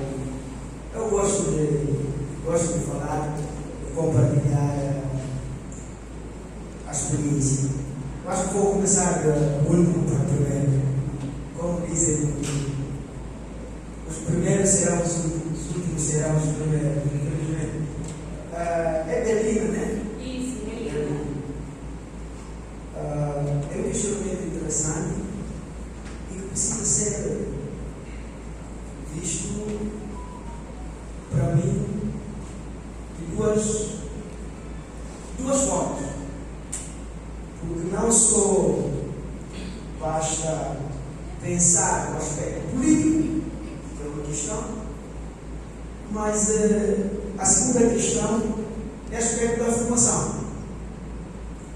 Porque quando falamos desse material da História Geral da África, que está ensinado aqui no Brasil, os parabéns, os parabéns do Sankofa, esse ano também tentar implementar isso nas escolas cearenses, é que entre o Brasil e a Guiné-Bissau, em termos de contexto educacional, existe um abismo, certo? A Guiné-Bissau se tornou independente em 1973. Eu me recuso a falar em 74, porque 74 é o reconhecimento de Portugal. Eu não preciso que tu me reconheças que eu sou, que eu existo. Nós nos tornamos independentes em 1973. De 73 para cá, o processo de ensino e aprendizagem da Guiné-Bissau ganhou diversos contornos. Após a independência, a educação era voltada mais para a cultura local, pensada a partir do homem novo, criação de uma sociedade nova. Mas que, na final de 80, a Guiné-Bissau começou-se com a abertura econômica, porque, de uma certa forma, estava no regime de partido único, no regime socialista. Então, o Estado, o partido era Estado, o Estado era partido, tudo se confundia. Então, o Estado era detentor de toda a ação econômica, ele é que tinha tudo. Então, com esse liberalismo, já vai começar nos anos 80, a educação começou a ganhar outros contornos. Aí começou o surgimento das escolas privadas. As escolas privadas tirando o proveito do Estado.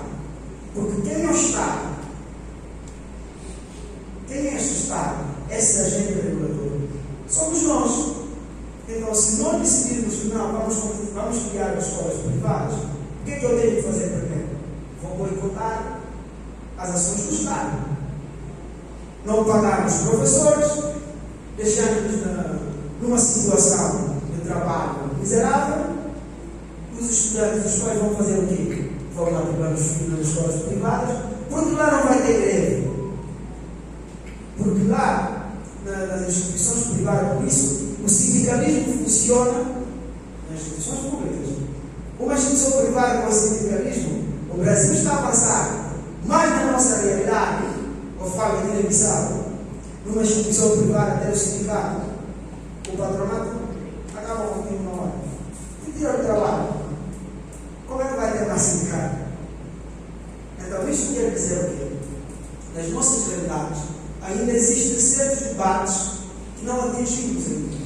Porque para atingir estes debates, precisa de um nível de escola privada.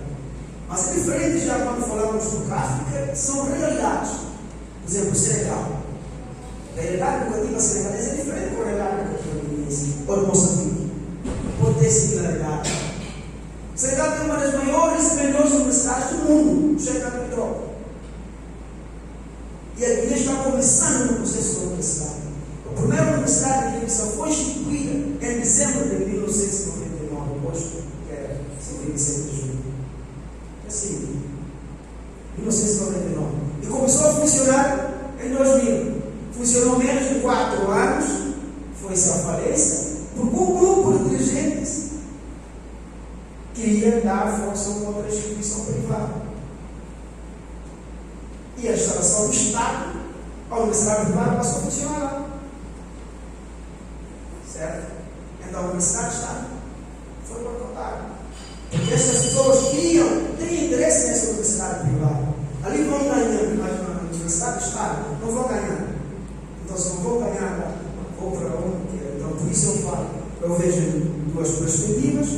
Além do aspecto político, para fazer a inserção disto, que acredito que a Guiné-Bissau, isso vai ser uma realidade num curto espaço de tempo, porque hoje o cenário educativo guineense no ensino superior não temos estudo, mas a tendência que se mostra é que nós, estudantes do Brasil, somos a maioria nas instituições de ensino superior. Se chegarmos a Guiné, é uma coisa que nós nos orgulhamos, porque viemos, estudamos, nós formamos professor para dar a nossa contribuição por isso quando terminei, voltei para a Guiné.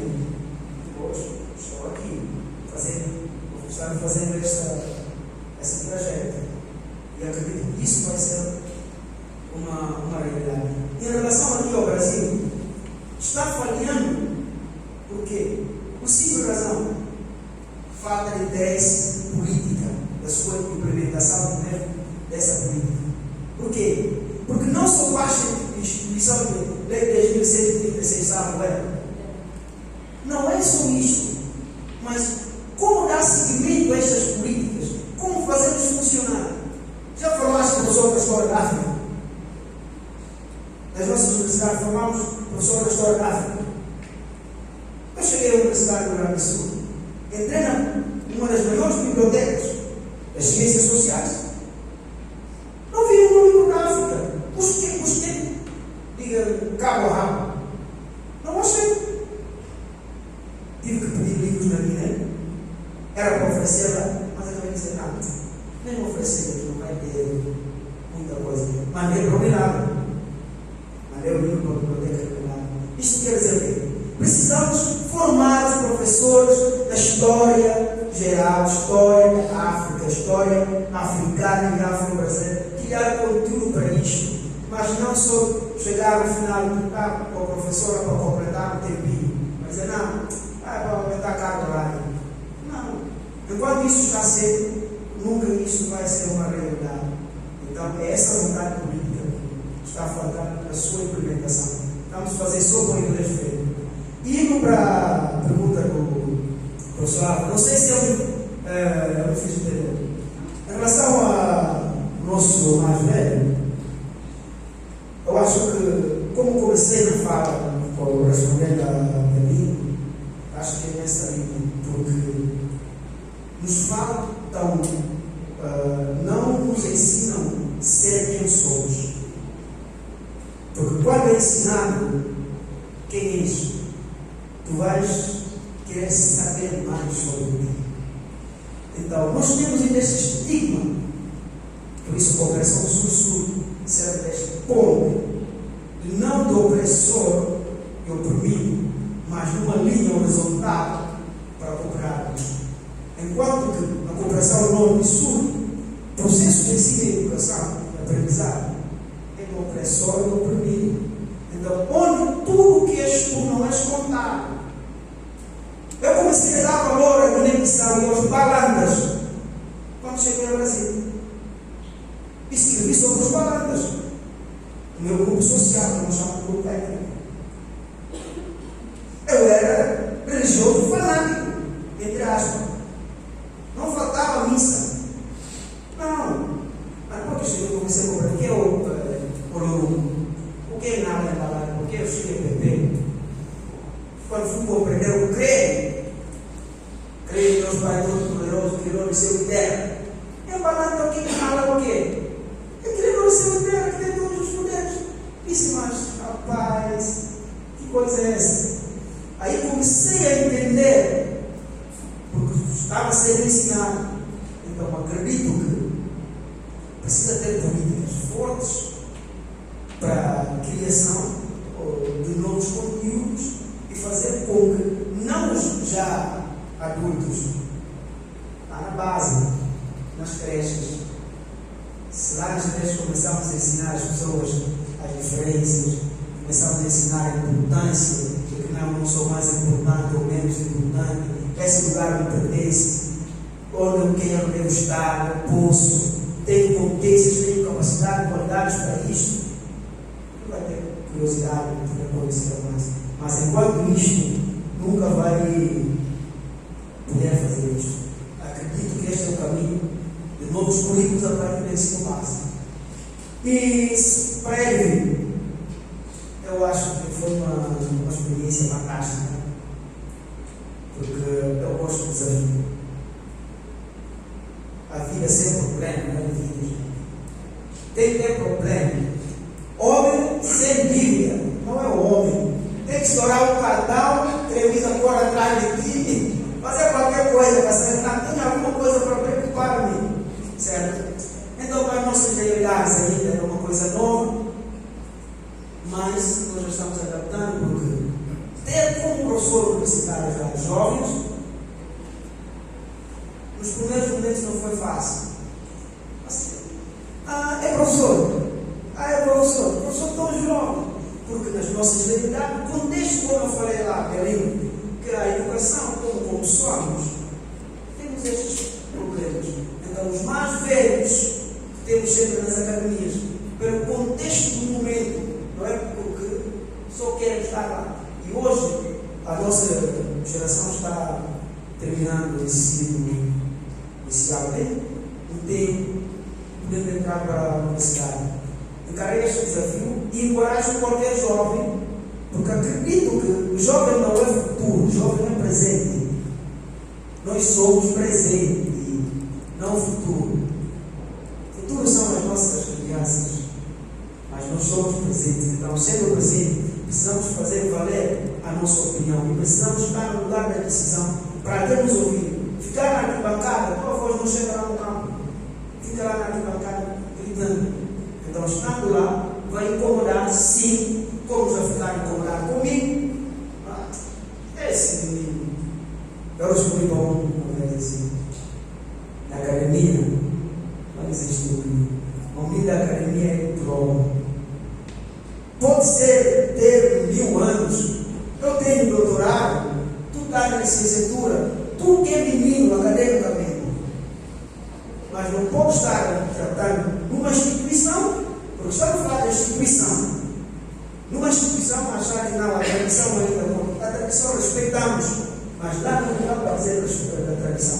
Porque não é a tradição que vai ditar as regras, são as regras oficiais do Estado, que chamamos de direitos políticos. Vai ser aplicado. Então foi um desafio muito enorme, e ainda continua sendo um desafio. Ser secretário de um partido não é nada fácil. Até aqui ainda menino, resolvendo muita coisa ainda lá, mas é uma experiência, um desafio para levar e encorajar qualquer juventude, não só africana, mas sim brasileira. Tem que estar na política. A política é a fé dos intelectuais. Se o intelectual não estiver lá, vai estar o outro. Se o outro estiver lá, vai de lá para o inferno. Obrigado.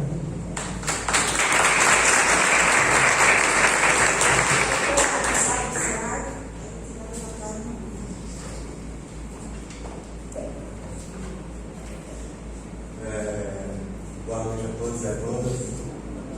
Meu nome é Cirário Velho Santos Galo, filho do professor Alva, estudante também de RI. Sou da Unilag também, então fico muito feliz em ver um irmão, né? Um irmão mais velho. Então, vejo também vários irmãos do continente africano, então, Icumã agora, Salama, Gangalef, Tanal. Acho que é isso.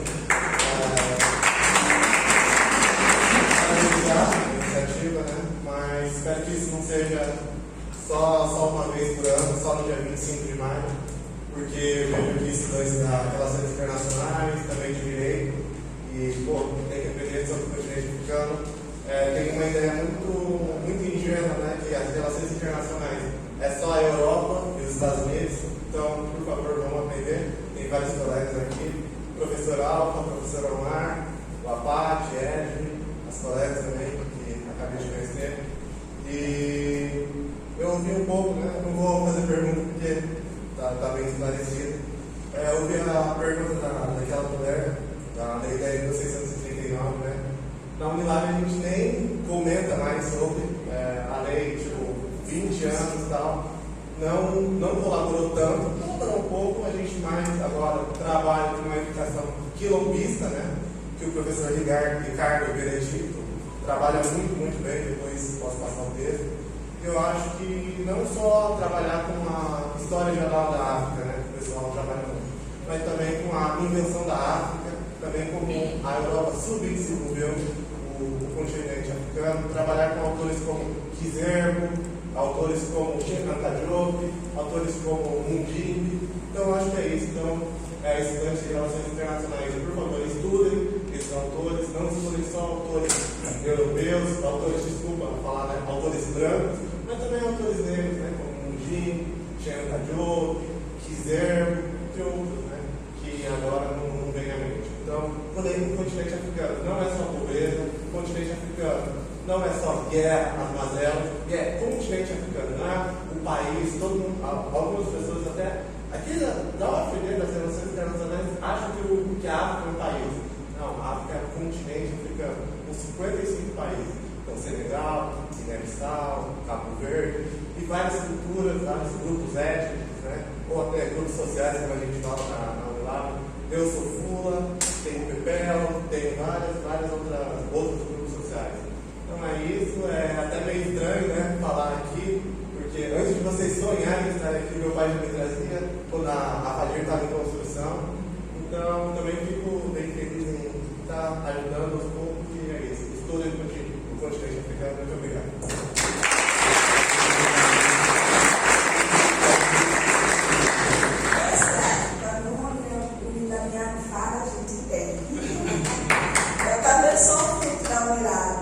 Mais alguém para a pergunta?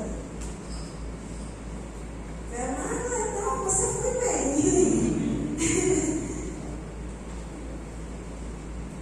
Não tem ninguém mesmo?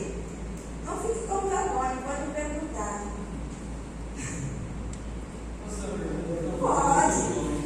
Pode falar. Eu sou graduando por Direito Profissional. Me interessa, dentro dessas relações que a gente estuda entre os países, pensar bastante nessa relação do norte e do sul, global, que é lamentável. Na América Latina tiveram anos de ditadura e tal, por causa da relação a isso.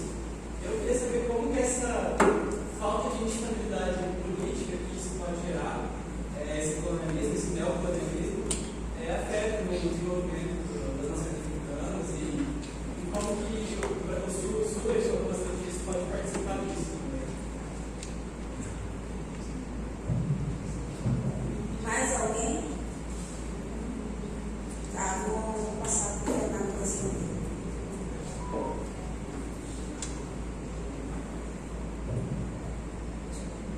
Desculpa, não consegui ouvir a última parte.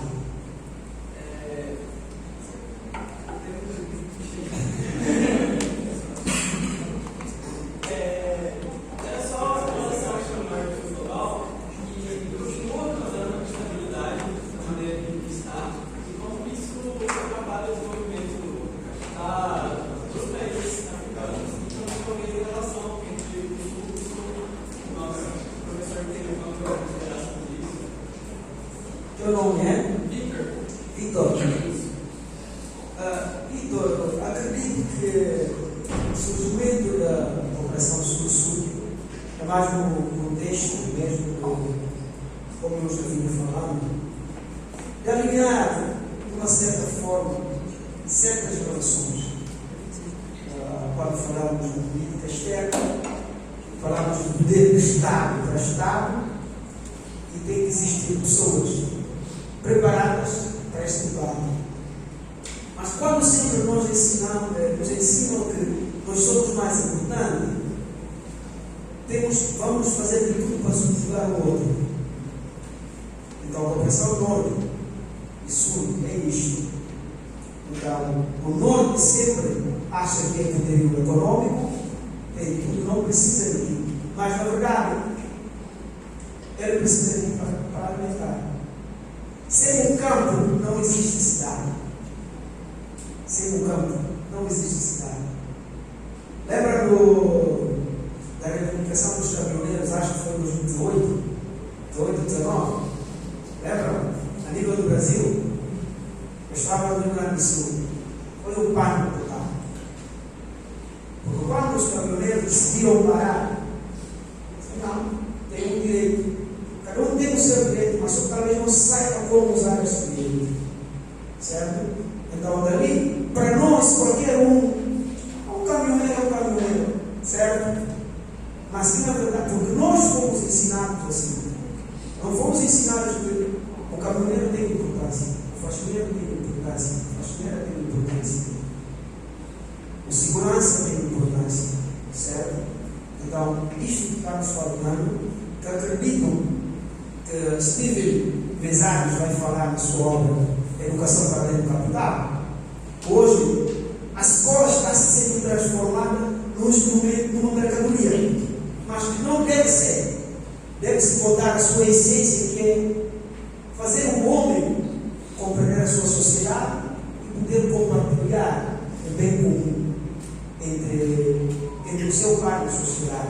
Mas enquanto transformamos esta educação em mercadoria, do produto para a cria do capitalismo, para o mercado, não vamos para essa essência do processo educativo que o Pierre Bourdieu, na sua obra Escritos de Educação, vai debater a importância do papel do Estado e da família na construção do processo educativo.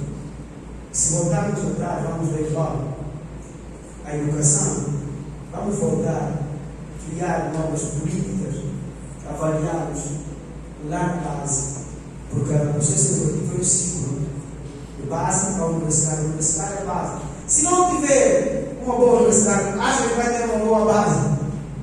Só dar um exemplo. Quem não é especialista em matemática, não é especialista em língua portuguesa, como é que tu acha que vai dar base a uma criança em língua portuguesa se não é especialista em língua portuguesa? Ou é matemática? Como é que vai dar base nessas crianças? Não vai conseguir. Então temos que ter um superior bom para termos infantil bom. Infantil bom implica um superior bom. E uma coisa que não tínhamos comentado é sobre a África não contar nos livros a razão. Deixamos, ou principalmente eu deixei, para ver qual vai ser a implicação, comecei a perceber que a razão dessa escolha é para dizer que a África é além daquilo que é mostrado nos livros, porque as mídias mostram o que lhes interessa. A mídia mostra o que tem interesse, o que vai cativar. Certo? Se muitos dos nossos têm a imagem do Brasil como um país violento, é porque a mídia brasileira, em especial agora, sem ofensa nenhuma, sem fazer juízo de valor, mas vamos pegar o programa Cidade Alerta para ver sequência da programação. Depois da Cidade Alerta é um programa religioso, dar testemunhas. Eu era isso, mas a igreja me tirou. Tudo tem uma finalidade. O Rio Grande do Sul está passando por o que está passando. Ao invés de a mídia preocupar-se com o essencial, está se desinformando. Mas se fosse em França, essa notícia teria outra repercussão. Eu lembro que em 2016, acho que o Mariano que teve aquela barragem, aconteceu também em França, uma bomba no estado. Mas a Globo, Record, SBT deu mais ênfase a esta notícia em relação a esta que nós temos aqui no Brasil. Então, isto quer dizer, a mídia manipula, a mídia mostra o que quer mostrar. Vocês que acompanham o jogo do Brasil, quando é o Brasil fora do Brasil, vejam como é que mostram, principalmente nos países africanos. O Globo vem ao estádio, Ao sair da imagem do estádio, publicidade. Mas quando é uma cidade brasileira, nada de mostrar o estádio, vai começar a cartão postal, aí mostrar a beleza dessa cidade, ou nos países europeus. Porque tem a necessidade de vender esta informação para ganhar mais. Então a África não é isto. A África é além daquilo. É por isso que sermos não contados nos livros, porque nos nossos livros contamos porque queremos que as pessoas saibam quais são de nós. Acho que eu vou parar por aqui. Se não tiverem mais perguntas, eu gostaria de agradecer a todos, à comissão, ao Apache, ao Edwin, a Edilson, que não está aqui conosco, mas que acreditaram em dar essa oportunidade de podermos estar dialogando. E espero poder ter ainda mais oportunidade da vossa parte, de podermos falar aos nossos professores e aos demais estudantes. Sintam-se à vontade em nos contactarem, nos interpelarem, nos questionarem sobre o que acham de que nós podemos ser útil. Vice-versa, que nós estamos para vocês. Muito obrigado.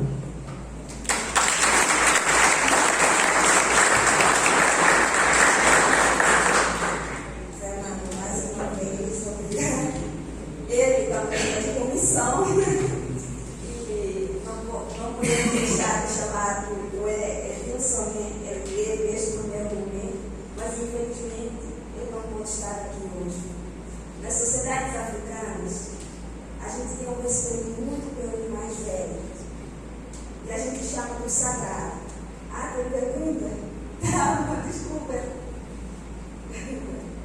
Pode perguntar. É bem rápido. Professor, eu estudei também, sou aluno de direito aqui da FATIR. Eu vi que o senhor falou um pouco sobre o candomblé, né, essa questão da religião.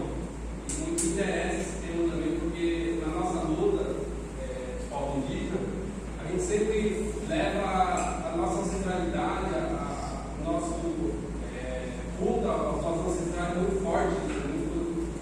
E apesar de sermos povos indígenas, cada povo tem seu modo, seu jeito de cultuar a ancestralidade.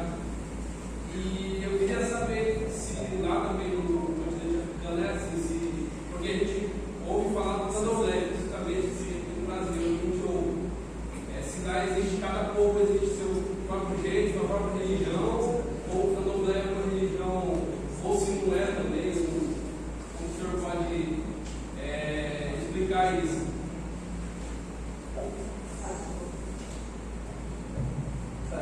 Eu acho que não quero interromper aqui, mas é uma coisa muito interessante. Candomblé não é religião africana. Candomblé é ressignificação das práticas religiosas africanas. Certo? Por que eu digo isso? Porque os escravizados eram diferentes grupos sociais, diferentes línguas, diferentes culturas. Então, chegando aqui, se ressignificou para a existência que temos do candomblé hoje. Tanto o Umbanda, se não me engano o nome, que também saiu do candomblé de uma certa forma, certo? Então ela é específica brasileira, mas tem herança cultural, religiosa, africana, certo? Não sei se eu me fiz entender. Muito obrigado. Acho que agora os... Boa noite, desculpa, eu sou aluno de direito. Eu fiquei curioso na relação ao ser político, né? Como que é a percepção do campo político hoje em relação à inserção social? Porque o senhor disse que a partir do governo Lula teve um aumento dessa inserção e a academia começou realmente a valorizar muito a diversidade. Eu queria saber no campo político como que tem sido. Tem uma diferença significativa na percepção dos políticos da academia ou do Brasil em relação à África? Falar da África, sim, é uma coisa gigantesca. Porque no campo político e econômico, por exemplo, Moçambique sofreu com política externa brasileira forte, porque o governo, segundo o trabalho do Filiberto Alberto Mano, doutorando em políticas públicas federal do Rio Grande do Sul, fez um trabalho excelente com o professor Marcelo Malo, acho que será que conhece, vai mostrando que no campo político tem a sua importância, o seu impacto. E esse impacto é de tornar o Brasil mais grande, a cada vez mais. Por quê? O que vai tornar cada vez mais grande? Porque o Brasil, ao estender a mão, simbolicamente, quando vamos falar do poder não se dá. Ele não está fazendo isso com esse discurso de solidariedade, não é dívida cultural, moral, mas tem toda uma simbologia política, né? Através de tornar o Brasil o centro da atenção, o centro do poder. Mas esse centro do poder, ele precisa ter a periferia com ele. Então, tendo a periferia, já vai somando, começar a mostrar que não, eu posso, então estou fazendo. E essa relação, ainda neste ano, em fevereiro, salvo erro, na conferência da União Africana, Lula fez presente como convidado de honra, onde se assinou protocolos de cooperação para a erradicação da fome no mundo. Certo? Fome mata mais que a pandemia. Está matando mais que isso. Mas então, esse é um aspecto político. O fato de assinar este acordo não vai custear economicamente, se não vai. Mas só desse aspecto, Lula assinar esse protocolo mostra o Brasil no nível que ele é, da grandeza que ele é, para dizer, não, eu posso ter alguém para ajudar, não para ser, como eu falei, para ser mandante. Não vai dizer, não, com relação à organização africana, não vai dizer, não, tu vai ter que fazer isto, vai ter que fazer isto, vai ter que fazer isto. Não, mas vamos ter que fazer isto para isto poder dar aquilo. Certo? Então, em termos políticos, acho que esses são os ganhos diretos, são simbólicos, mas são, sim, na verdade, são ganhos. Muito obrigado. Mais alguém?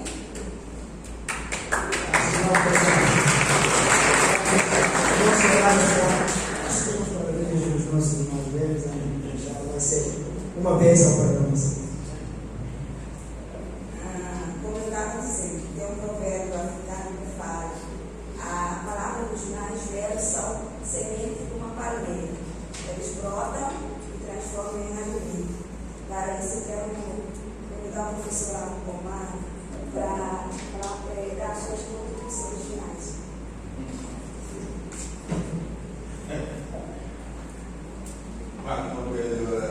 Boa noite. Dizem que talvez sou o mais velho do programa, porque sou a primeira promoção que chegou no Brasil, era 89, talvez muitas pessoas não tenham nascido. Então eu acompanhei o Brasil desde a redemocratização, desde sempre. Então eu conheço o Brasil. Então, em Dourado, nós estamos aqui, eu agora, desde o primeiro ano da Universidade Federal da Grande Dourado. 2009, então participamos também na construção da universidade. Então, mas a gente não teve essa oportunidade. Eu, por exemplo, estudei na Universidade Federal de Minas Gerais, quando eu fiz minha graduação, e tivemos uma grande comunidade africana também. E tivemos sempre essas festas de 25 de maio. Então, eu parabenizar você para trazer esta dinâmica. Permite a gente se reunir e não somente discutir a África fora da África, mas isso também permite nossa convivência com nossos irmãos brasileiros. Então, de uma certa forma, nós devemos parabenizar vocês para que seja a primeira, mas não seja a última. Então, já vamos mostrar também nosso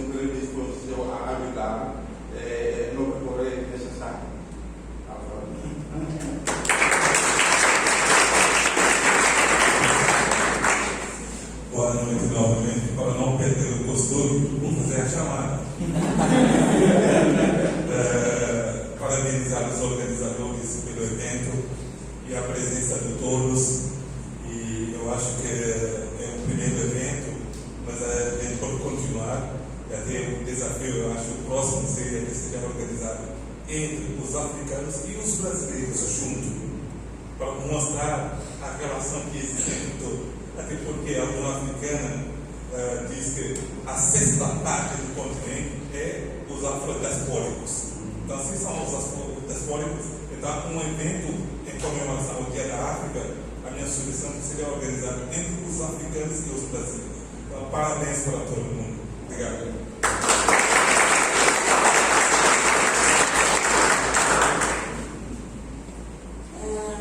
Finalizando, eu quero agradecer cada um de vocês, ao professor Hélio, ao professor Alfa, que distribuiu a sua turma para estar aqui conosco, e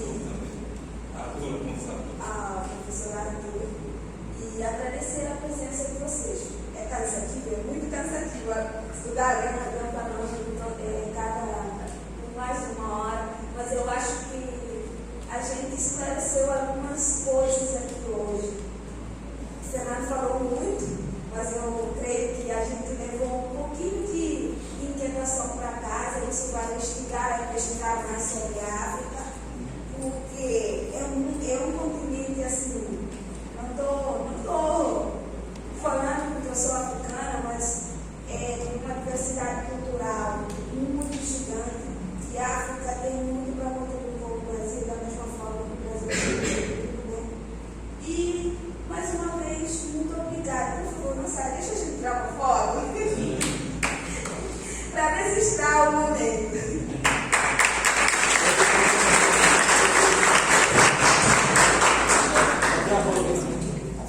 Pessoal, todo mundo, deixa eu sair na frente para tirar foto. Bater uma foto para a recordação.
Acho que alguma ficou boa. Peraí.